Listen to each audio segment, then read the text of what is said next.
that's a change. And this is it's much clearer on the website to go step by step the way that they have it, yes. But Haley, who's a recording secretary, she'll explain this. And then the fee structure, they think that it's not, you can't quite make it out in the handbook. So this is it enlarged. So she enlarged it so we can. Is there any changes to the structure?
Okay, we're going to begin.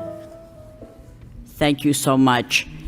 We're going to begin the Subcommittee for the Parks and Recreation Subcommittee, and with us this evening is members of the Board of Parks. We're very honored that you should be here. Joining us this evening is our newest member, Ka. Hi, Ka.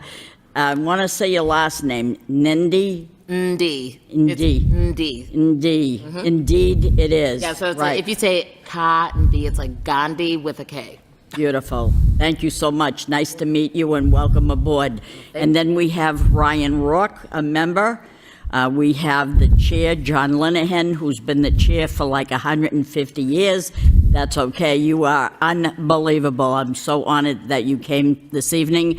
We have Keith Rudy. He's a member as well of the Board of Parks, along with Haley Williams. She's the recording secretary for the Board of Parks, and she has submitted the handbook that we will be going over. With us also is City Councilor Paul Rathayem, who's joining us this evening. We have Lisa Golden out in the audience there, so thank you for everybody that is here. To my left is City Councilor Eric Kitchia, and right, John Leahy. We are all members of the Board of the Parks and Recreation Subcommittee. We'll do the best to get through this. I also have on the agenda that we would be going into the Gage Field, but we're not going to talk about that tonight. We'll take our time and talk about the handbook and the Board of Parks and the policies and procedures that take place. I know that some time ago we asked a lot of questions at one of our previous meetings, and I guess the Board of Parks felt that it was important to just go over the handbook and clarify it and bring it up to date here, and that's what the purpose of today is. So we were looking at it. I'll try to explain this to my colleagues on the council this evening, and I think when we're done, if my members support this, we'll refer it to Corey Williams, who will then review it and bring it back. I think that you have a good plan here, but we're going to, for the listening and viewing audience, we're going to go into the handbook here. So, Haley, thank you very much. Could I just do a quick roll call? Oh, that would be good. I thought we did. That's all right. Thank you. Roll call, Mr. Clerk. Chairman Mercia. Here. Council Gitchia. Here. Council Leahy. Here. 3 present. Yes, I always tend to do that. We do the whole meeting, and then finally I realize that we didn't do the rest of it. But anyway, so does anybody have any comments first, or anything to say before I get it, recognize Haley? Anybody want to talk about anything? I don't want to slight anybody here right now. I know that Haley can answer a lot of the questions that we have, but if anybody has any concerns that introductions to why we're here this evening, or what you thought was important with this handbook, yes or not, that's okay. Yes, Yeah, John. I'm John Linehan, Chairman of the Board of Parks. I'd like to thank Haley for all the work that she has done putting this together. Really spearheaded it and did most of the work and held our feet to the fire so we all could get this done. So Yeah. it's a great appreciation, and we thank her. And Yes, there was a lot of input from many people that weighed in on the upgrades and the fee structure as well. There's a fee structure component here as well. So Haley, go ahead. I turn this meeting over to you, Dallin. So we mainly, at our meeting last time, I think we really struggled with having like a section that includes how to request the permit, because it is a pretty lengthy, like, two-step process. They just have to go through online, but the website can be a little bit confusing to new users. So we did our best to try to incorporate a step-by-step process, and then in, big bold letters at the top saying everything's done online now, because previously it used to be done by hand. That's not the way anymore. And then we just kind of went through the rest, cleaning up all the other sections to make them, as accurate as they are based off what they used to be and then what they kind of should be now. And then the other biggest thing was mainly the fee structure, because those were very inconsistent and kind of confusing. And I think the last time it was updated was 2017. At least that's what I've been using. And So Haley Dallin, could you put that the microphone a little bit closer to sorry. in the Yeah. green? There, thank you, thank you. Sorry. Yeah, go ahead. So yeah, mainly it was just restructuring, not so much restructuring, but giving the current fee structure that we have more structure, because it is a little bit confusing, especially for Colley Stadium, and that is the most expensive permit fees that we have, and it's pretty popular when it comes to permitting outside of LHS using it. And then we kind of specified, like the overtime fee, and then cleaning up the general park usage, because a lot of people would come doing community events at passive parks, which, like, Tyler Park Community, they would come in and they're the ones that maintain and keep that park running all year round for the most part. But, the board doesn't see that they should be charging fees for that. So for them necessarily, we wanted to keep the passive parks on like a case-by-case basis. And then, it would be just depending on what other requests and groups come in. And then same thing as tournaments too, is we typically never really had a structure for that. So we want to keep that on a case-by-case basis moving forward and keep those kind of on the radar. But then that's pretty much it. And then, we did actually update the payment and cancellation policies. I did forget to mention that to you at the beginning. Because right now it's kind of just, hopefully you pay by the start of your permit date, but they really want to implement at least a 2-week deadline before. And then it's kind of tough with the Board of Parks because they meet the last Wednesday of every month. So if someone comes in, for February, like this month, their meeting is February 28th, but if the person wants an event March 1st that following weekend, or March 3rd, I guess, there's no 2-week deadline. It falls short before that 2-week deadline, so they want to have it paid within 48 hours from the meeting date, so by Friday. And that is also just because as long as the Recreation Department does permitting for parks, our schedule, we leave at 12 on Fridays, but the Parks Department is there until, 3 or 4. So it's a little bit hard when I leave for the day at 12, and if someone pays, at 2 o'clock, I'm not there to tell Shannon that, hey, this event's paid for, they actually do need a custodian this weekend. And I know that's happened a couple times where people this past fiscal year, they used like the very last date that they could possibly pay for the permit, and then Shannon, we didn't have a custodian on, or for whatever the reason was. But so we want to really try to implement that 48-hour deadline just to avoid that, hopefully in the future. Haley, on your handbook, when you're talking about, there's a portion here, Mass General Law, Chapter 45. Is that of any significance? Are you going to update that? Is this something that you worked on when you presented this to us. Could you just elaborate a little bit on that? Yeah, so I can actually thank Keith for that, because Keith is the one that brought the chapter to our attention at our November meeting, and the one we have is, it doesn't say on there, so I don't know how dated it is, and when I looked it up online, the law didn't have anything that this one does.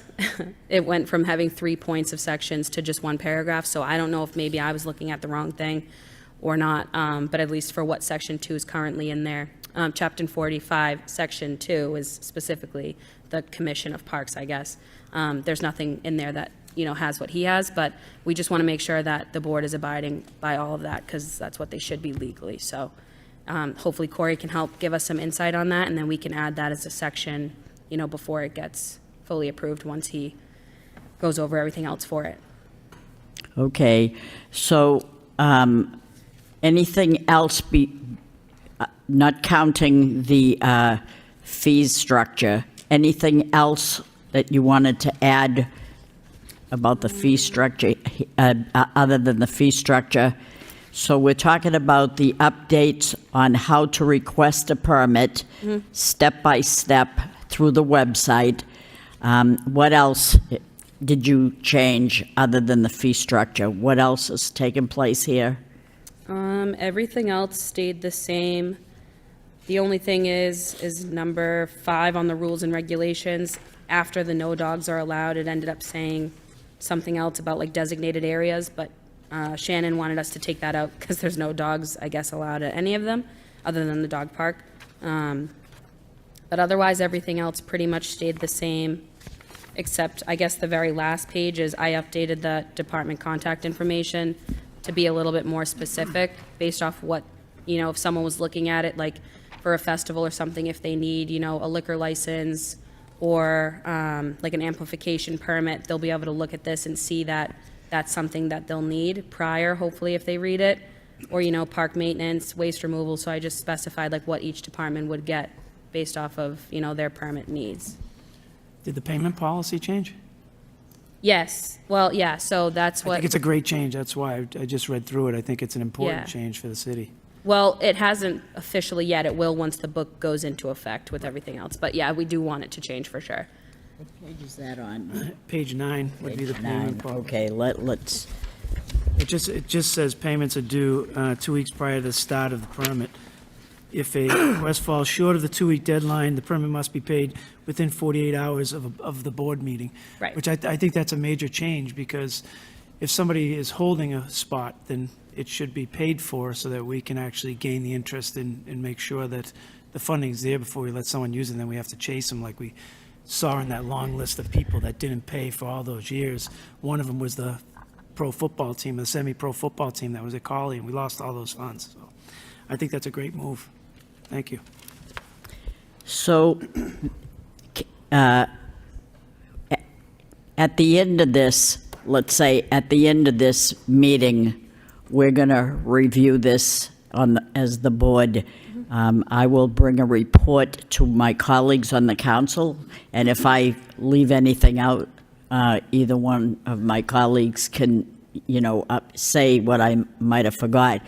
And then we would refer this to the law department to bring the proper vote to support this.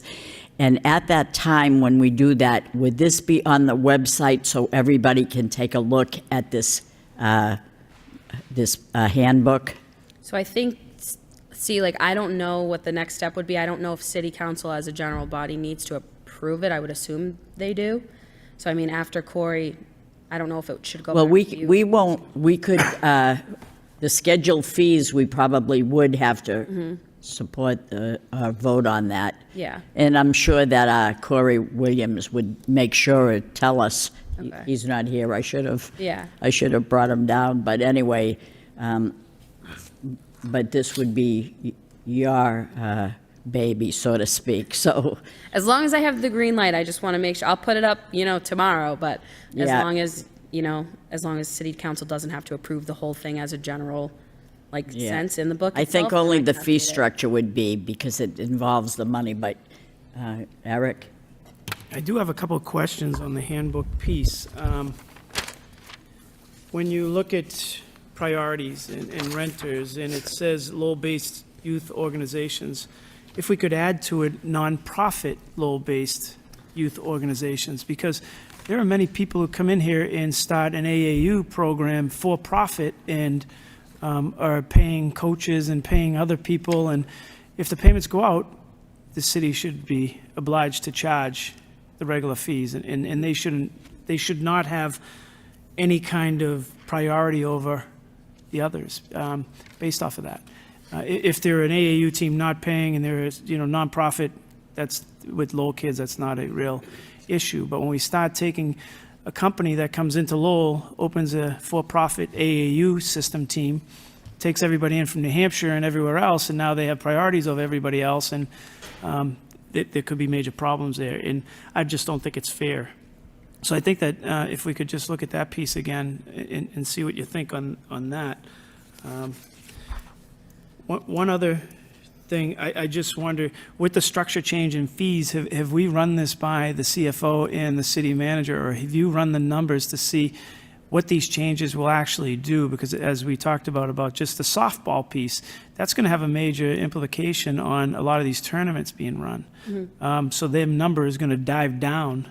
It's not going to be nearly the accounts that we see. In those tournaments, there should be a provision in here. If you're running a tournament, then the price follows what the Collie price followed, the past pricing.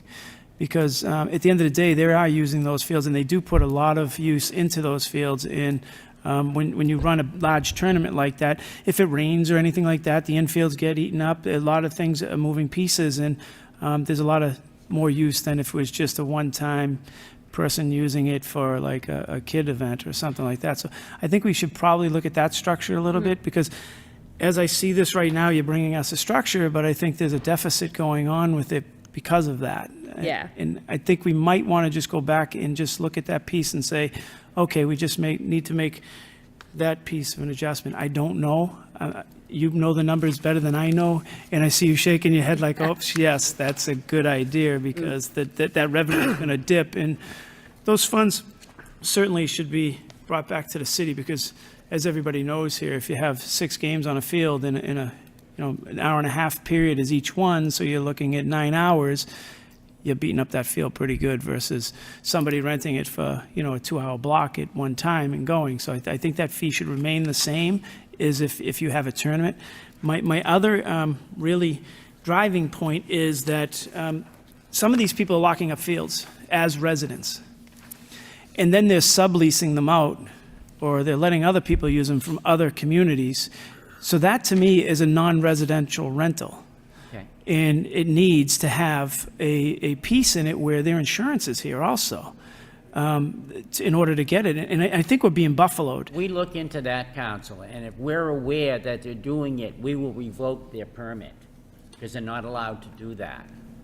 And as well as running the tournaments, any other people coming in under a profit organization, we review.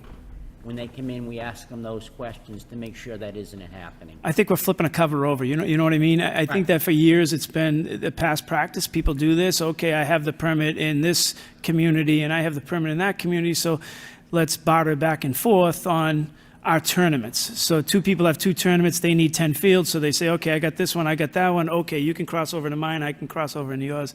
But I have read it online where our fields are used by an outside softball tournament and rented by a resident of our city for that tournament. You see that, please make us aware of it. I would like. I read it I'd after like the to know fact that. when I started diving into all this, because I Yes. watched your meetings. I'm sure it does Yeah. happen, and we try to prevent that. And I'm hoping that that's what that's what actually has brought all this about, and I think it's really making a significant change, because I love the handbook, and I'm not criticizing the handbook at all.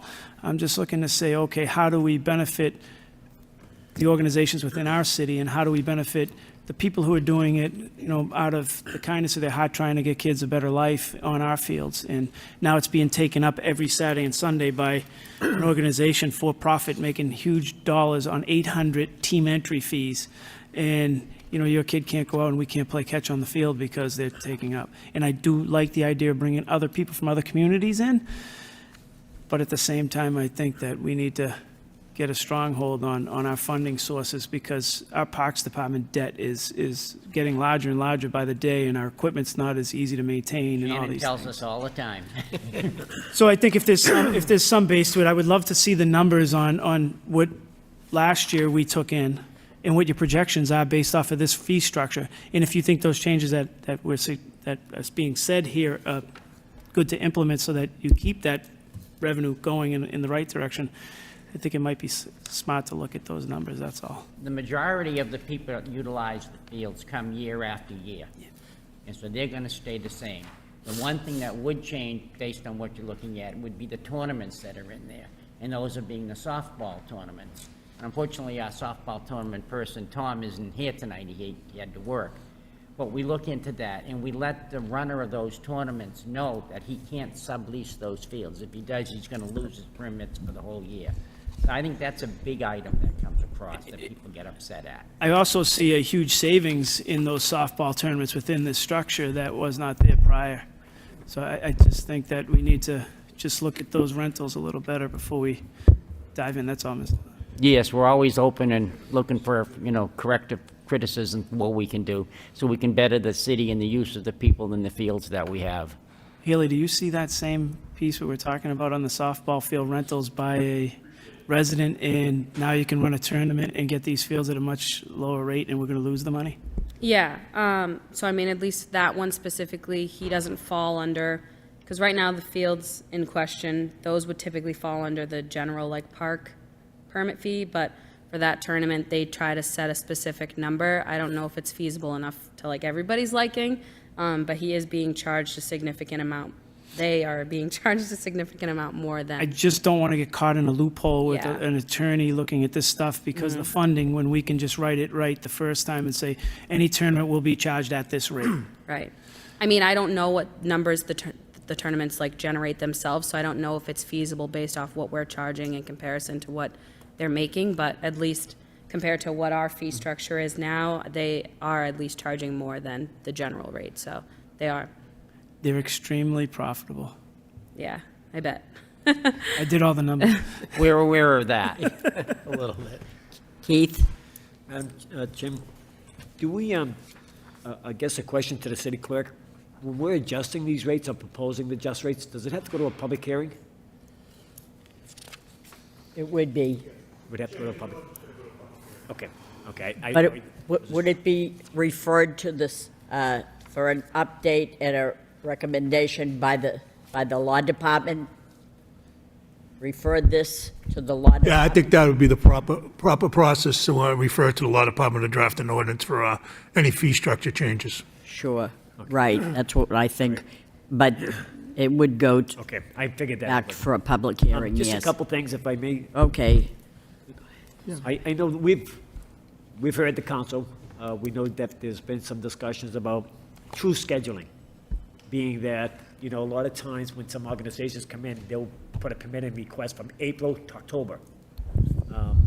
So what we're trying to do as a board, we've discussed it several times, is trying to come up with some type of mechanism in the application process when the people are going for their fees, their permit, that we can leave a date that if it's not a scheduled night, that there's an actual game that night, then we could possibly leave it open where if someone wants to use the field that night, we being the secretary, they would call the secretary, they wouldn't make any contact with one another, they would contact the secretary, who would then contact the lead who has the permit and say, is this field available? Are you using it that night? And if not, then we're trying to get other people who would like to use the park. Because we know there's been some questions with the city council about their concerns about that. So we have heard you, and we've met last month and discussed it at length, which we haven't fine-tuned it at this point.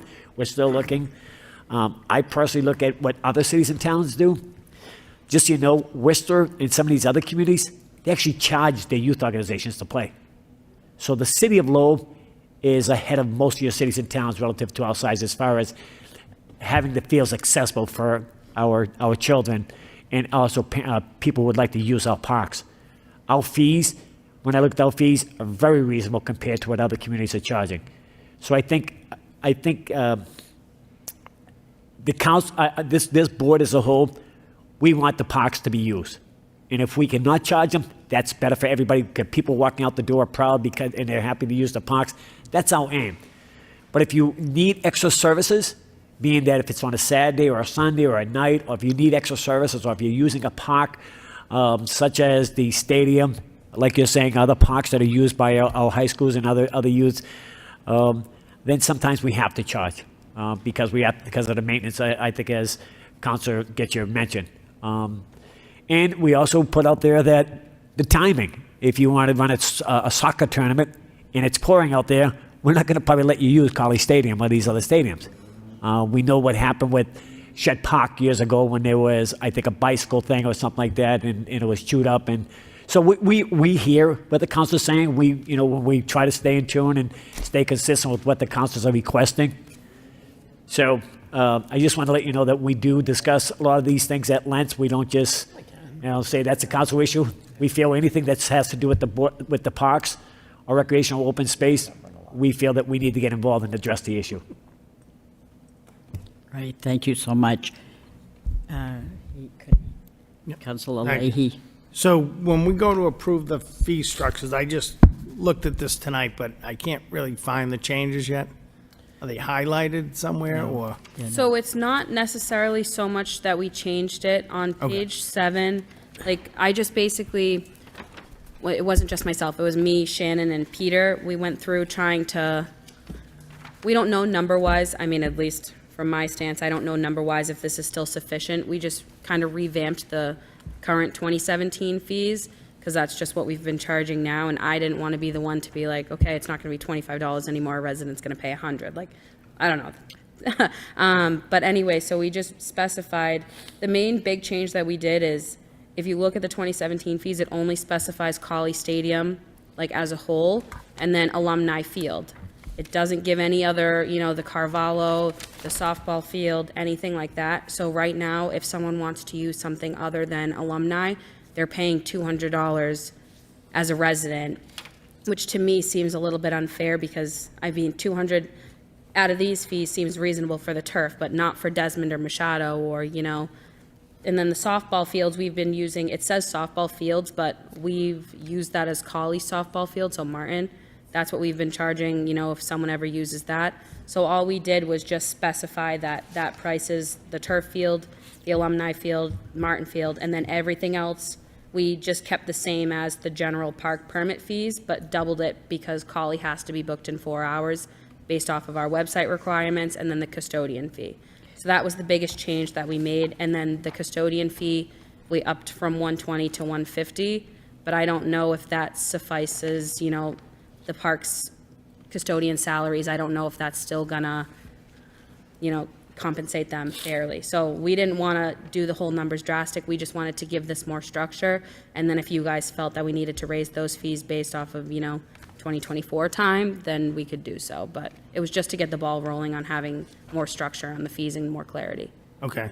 And my other question is, I don't know if anybody can answer this. So do these fees go directly back to parks somehow? Like instead of going to the general fund, do they go to parks? So I No. recently learned, sorry, I was going to say I only recently learned it because I do the turn-ins every month for the Parks Department. So every month the Treasurer's Office sends me a file of all the income that our website's generated, so anytime people pay. And then for that month, I do the turn-in and I submit it back to Treasury. I don't know, as far as I know, it just goes into a general fund. It doesn't go into like a revolving fund to, Because it's not an enterprise fund. Only enterprise funds Yeah. go into that specific purpose, like water, sewer, parking, things like that. but as far as I know, I don't believe like the Parks Department, says like we're gonna generate 70,000 based off of permit fee, from, and I don't know if they can use that towards their budget to be able to use it towards the parks, but as far as I know, it just goes into the general fund, and I don't know where they get. Because I'll have to I check. can add to that. At one point in time, we did have an enterprise fund for everything that was generated out at the Colley Stadium area. And then that was abolished because there were things being done in there that weren't consistent. So in order to eliminate any questions or problems with people, a lot of it had to do with people getting payroll and on salary. That couldn't be done out of the enterprise fund. So to prevent any problem in putting any slight on some of the people that was abolished at that time. Might still be on the books, but it hasn't been used in many, many years. I think Jimmy Kennedy was the auditor when it was abolished, so that's a while ago. I just want to find out, because when I was on the school committee, Jay Lang was taking the fees for the rentals of the gyms, but putting the money back into the gyms, redoing the floors, the paddings, the nets. So I'll ask about, this money should go back into the parks when you need turf, when you need fencing, you know, when you need upkeep.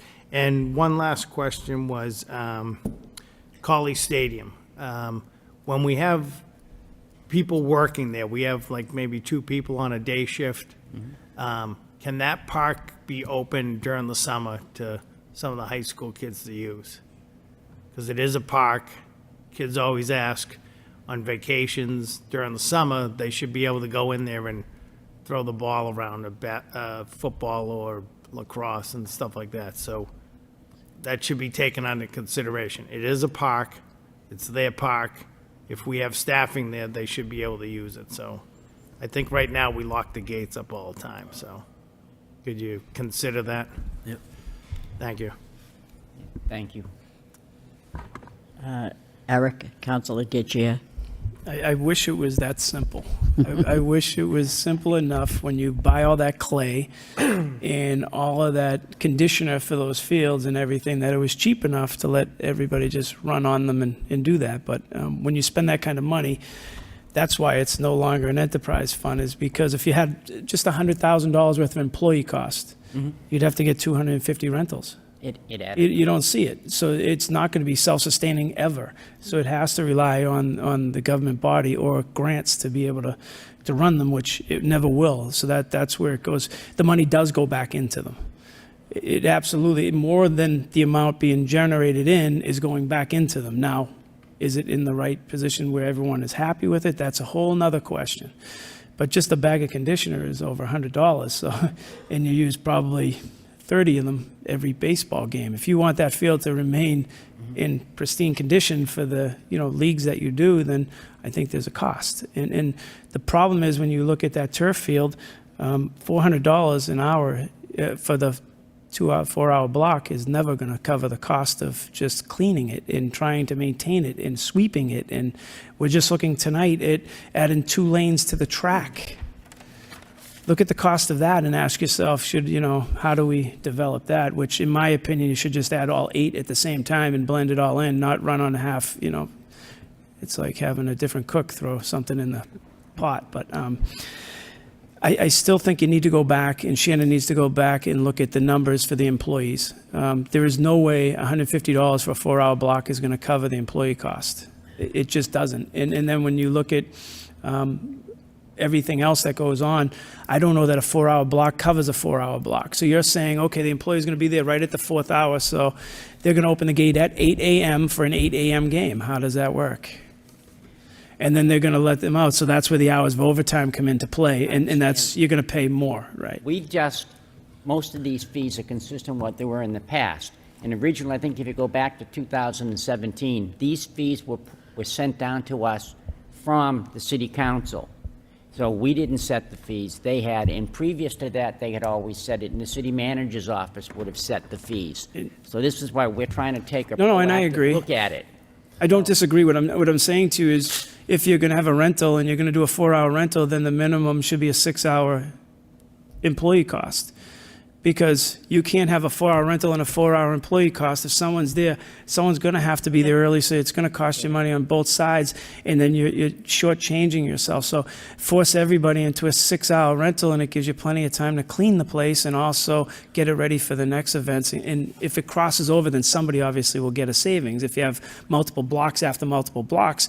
But if it's a 1-block time deal, it should be a forced 6-hour rental for the employee to be there, because that's what the cost is going to be. You're going to have to pick up the trash after everybody leaves. You're going to have to clean the bleachers or do something. It just, there's a heavy, or you leave it there and say, okay, we'll see you, tomorrow. So I just would look at those, and I agree with that's the way it's always been done philosophy. I'm just trying to think outside the box, knowing this business the way I know it, and the way it costs me like crazy, and it drives me nuts that we do these things, because someone will not take care of College Stadium like John's saying the Lowell kids who play at Lowell High School. They will not. Someone comes in on a rental, it will get treated like a rented Mustang GT out of a Hertz rental. You know, and that's the truth with these things. And I just would, I would look at it and just say, okay, this is the perfect time, because changing structures and ordinances and everything are like once every 15 years. Right. So if you can get a 6-hour block built in and actually look at the real cost, and if the real cost is $50, which I don't see it. Right now on that 4-hour block, it's, you know, $37.50. So you're saying that the person makes $25 an hour, which right now we're giving out raises that are pushing people closer to the $30 an hour mark. So I don't know how it's going to keep up in the trend of wait, you know, over this long period of time. That's all. I just would look at it and say, here's our cost. I would rather have it closed than underpaid, because it's saving that field for the high school kids. It's saving the field for the residents of our city that would use it rather than just give it away. That's just my philosophy, thought. And if somebody wants to use a beautiful field like Collie or any of those places, then you certainly should pay. And they have the money. They walk in with $600 baseball bats, $400 cleats. They have the money. Madam Chairman? Keith? Madam Chairman, this was a work from our meeting that we had on March 13th to 2023, when we met with the board, and you gave us some of the things that you were concerned about. So this was basically a work in progress that we've worked on it for 10, 11 months. And I would suggest or recommend that if we need to go back and do more work and amend this a little bit more, then let's get it right the first time, so that we're not sending it back 2 or 3 times. There have been some issues there discussed by your board tonight that I think that has a lot of merits. We don't want to keep on going back and forth. Every time the employee gets a pay raise, we have to adjust the rate and then have another public hearing. I'm sorry. Here goes the hands again. So I think if we need to take it back and maybe do a little bit over and adjust things based on some of the concerns you have tonight, I think that's well within our work, and we're willing to do that work. I just don't want to see us get someplace tonight and then, next year we're, again, we're charging people, we're not charging enough money to pay for the services that we're paying out for the employees who are working the overtime event. So I think that, the councilor brings up some great issues. I mean, normally it's a 4-hour event. The custodian's got to be there, he's got to open up, he's got to do this, so he's probably there half an hour.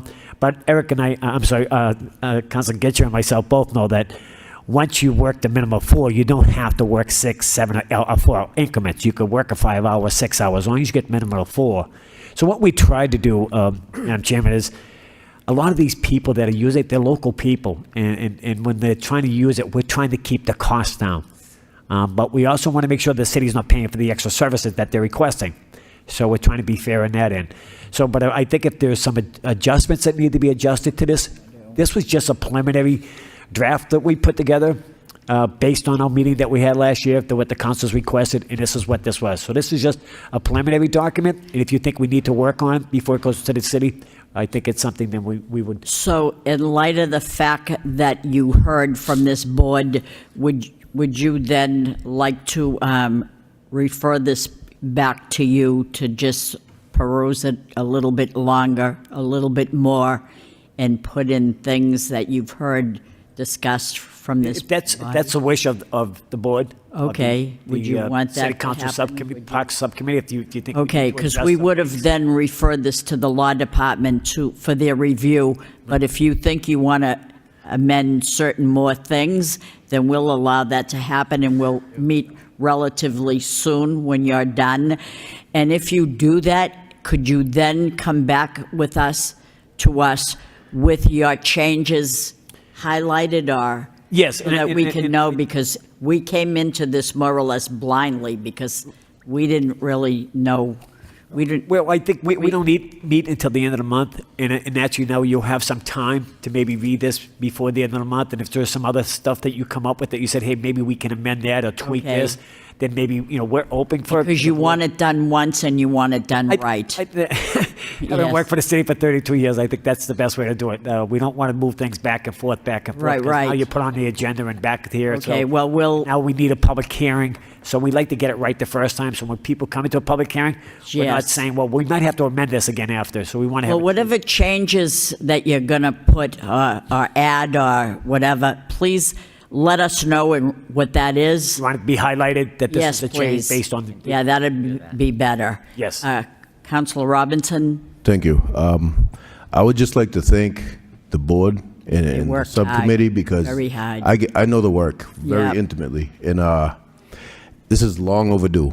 Justin, I think we've operated at a negative deficit for quite some time. Sure. We never covered custodial fees, and it was always kind of like that balancing act, as Mr. Rudy spoke Mm-hmm. on, helping local people to attain the fields with the permitting. But I mean, with raises and everything else going in, it's that much larger of a deficit. And now, and have you ever? I'm not even sure if this is allowed, but has your board ever considered? Because I know in certain instances, not necessarily leagues, but when you have adult groups that permit fields, sometimes they do request to have the field marked. Is that kind of like something that the board could put as an option, part of the permit? So like, I go and book, just say, Finn Field, and the permit's available. Okay, I would need, we don't have a bathroom up there yet, but I would need a custodian, and they do offer to chalk the field for, these are all the fees, and that way, we're covering, you know, the gamut of whatever might be necessary at the park. I mean, some of the larger events also, as we're well aware, I think something has to be looked at as far as dumpsters, because we have had groups come in and book a multi-day permit, and they definitely should have had a minimum 10-yard dumpster or something for all the debris. But now the city's left cleaning that debris and disposing of that debris after. So I think these are some of the things to also consider. That it's not something I think that would pop up with your smaller groups and smaller one-off birthday parties, but we do, as you're well aware, we do have the occasional that comes in and generate way more than what we're prepared to handle. And again, even with maybe an 8-hour permit for something like that, some of these events really do generate a good amount of debris. So I think that might be another piece to maybe look at if you're going to be taking this back to the drawing board and fine-tuning what you already have. But I'd just like to say thank you for the work you guys have been doing. So let me just say, do you want to do this before the next Board of Park meeting? I know that you meet the last Wednesday in the month. Is there, so it would be the last Wednesday in February. Do you want to, are you in a hurry, or does it not matter? Or we can even meet on a day other than a Tuesday till we get to the point. Are we trying to do this before the next meeting in the Board of Parks? What is your wish? I think it's the wish of the council, but I think that this is very busy, a busy start of the season for us. People are coming in now for the permits. Sure. So if we can adjust some of these rates, because once you give a permit out, we hate to say to them, oh, by the way, we've changed that rate. It was 120, we're going to 150. Oh, we get it at 150, now we're 180. So I think we'd like to get it done sooner rather than later, only because people are putting in requests. We had 30 requests for the first month. So the first 3 or 4 months of the year, we get more requests because more people that want to plan their Sure. wedding anniversary or first birthday or something like that. Yes. So these requests are coming in now. You don't want to stop a wedding, for God's sakes, but absolutely we want to not. make sure we're telling them the right rate. We don't want to tell them 150 now and then we adjust it next week and then we say, well, by the way, we adjusted it to 180. So we'd like to try to come in with whatever the wish of the council. Well, I want to defer to Haley. When do you think you'd amend this to the way that you'd like it? It'd be up to you, Dallin. Go ahead. I mean, I don't know what everyone else's commitments are. I'm here every day. But, I mean, we could always add it to this coming month's agenda. The only thing is with the fee structure, I would want to try to have, the city manager and Corey weigh in on it, if they can. Or Connor, sorry. I'm thinking of you because you're right here. Connor, because I don't want to have to be one of those things where, we sit down, approve it, and then it turns out that the numbers don't actually align. So I mean, I can try to see if they'll meet with us or meet with Shannon. I don't really know. I guess that's something Shannon's purview. So let me ask, Michael, do you know the who's on for the subcommittees? Are they all booked up or what? Next week's booked, I think the following week may be open. Would you have any objection if we met during the week sometime? I wouldn't object. Okay, you wouldn't object if we met sometime? How could I object? How many days' notice do I have to give you before I make? Well, you need 48 hours to post it properly in the, So if you Open can get meeting. a hold of me and say, I'd like to have a meeting, name it and we'll do it. I just can't go on a day that someone else already booked it. You know, it's like a permit booking a field. It's the same thing with the subcommittee. I can't go on a book a subcommittee if someone else already did that. But I'm willing to go as soon as you need us. Hey, Counselor, if I could just say, if it's an off Tuesday, could you make it at 6 PM start? Some day during the week at 6 PM, John? Yeah, the majority of our permits come in January and February, so most of the people are going to be under the current fee structure. Sure. And also, what the process of getting this done is going to take us a couple of months to grow through here and there. So I think we're kind of stuck with the current fee structure we have. Okay. This could be implemented for the fall going forward, because we won't deal with those until July or so sometime. So you're not rushing We do have time here? to get it done in time for you to look at it. All right. Yeah. All right. Well, we'll wait until you're ready, and then I can easily make a subcommittee meeting pretty quickly.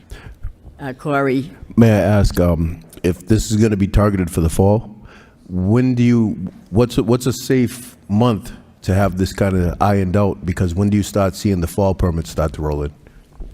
Well, I think we can make our changes, but the rest of the stuff, after it leaves us to go before the council and to go the law department, that's going to take some time. We don't control their schedule.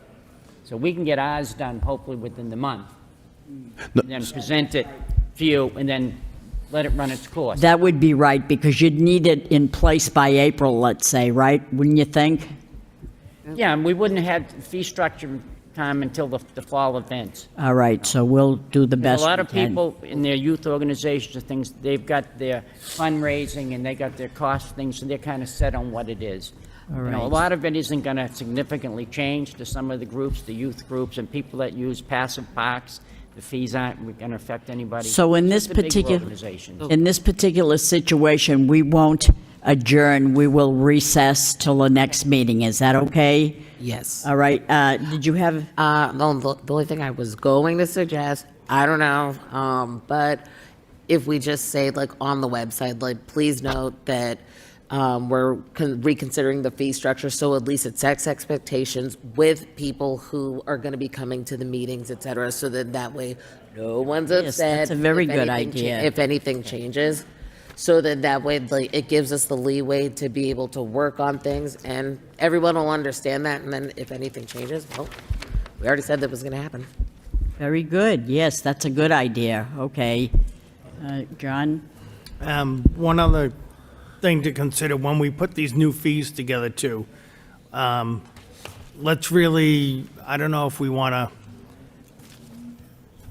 we have to really consider the maintenance, if these new turf fields that we're putting in for the soccer field and the football field, if they need a sweeping, we have to make sure that, we cover these costs. The pavilion at Shed Park, we're not going to have a pavilion if we don't take care of that. So any ideas? Can we have some fundraising for that? Should we add a fee to it for the next 5 years? I mean, we need to put about $4 or $5 million into that, and if we don't, it's not going to be there. So we have to consider all this. That's the reality of it. So if you have ideas what other towns do, let's hear them all and let's find out what to do. Let me, I just Ryan? want to add something, mostly because I haven't said anything yet. I think that the philosophy behind the fees is a little bit more important than the actual dollar amount. There's no way to close the amount that the Board of Parks generates through permits to offset the cost of what's getting out there. It's not even close, in my opinion. I'm not as extensive as a financial whiz as you are, Councilor Getchier, but I know that that's not the case. That being said, the goal of this is more to, have something in place that at least keeps the folks that are getting permits some sort of, financial skin in the game for some of these things. And a lot of the users of these fields, the three biggest users of all these fields don't pay permit fees. And, youth sports is one of them, obviously Lowell High, and then even like the rec department. So to try and make that up would be a little bit tough. So if there's a way to set something up where we have a set fee and then we revisit it every couple of years, because obviously cost of living goes up, I think that would make sense. Because if we're going to do this every 15 years, we might be way behind. So having something that at least has sort of an escalation clause in it or something along those lines, I think we could add that to this policy. Councilor Getchier. I just want to correct one thing. Lowell High does pay fees. It's in the maintenance of effort. So I don't want anybody running to the council and saying we said anything like that. And Mr. Rourke didn't mean it that way. Of course not. We understand that. The maintenance of effort, there's a lot of money given back and forth. Maintenance of effort is, We're all taxpayers here. We get it. Okay, so I entertain a motion to recess by Councilor Leahy, seconded by Councilor Getchier. All those in favor signify by saying aye. All those opposed, motion carries. Thank you very much, and thank you for your hard work. Go back to the drawing board, and we'll continue it. Thank you. thank you. Thank you for our all very opportunity much. to be here, Councilor. If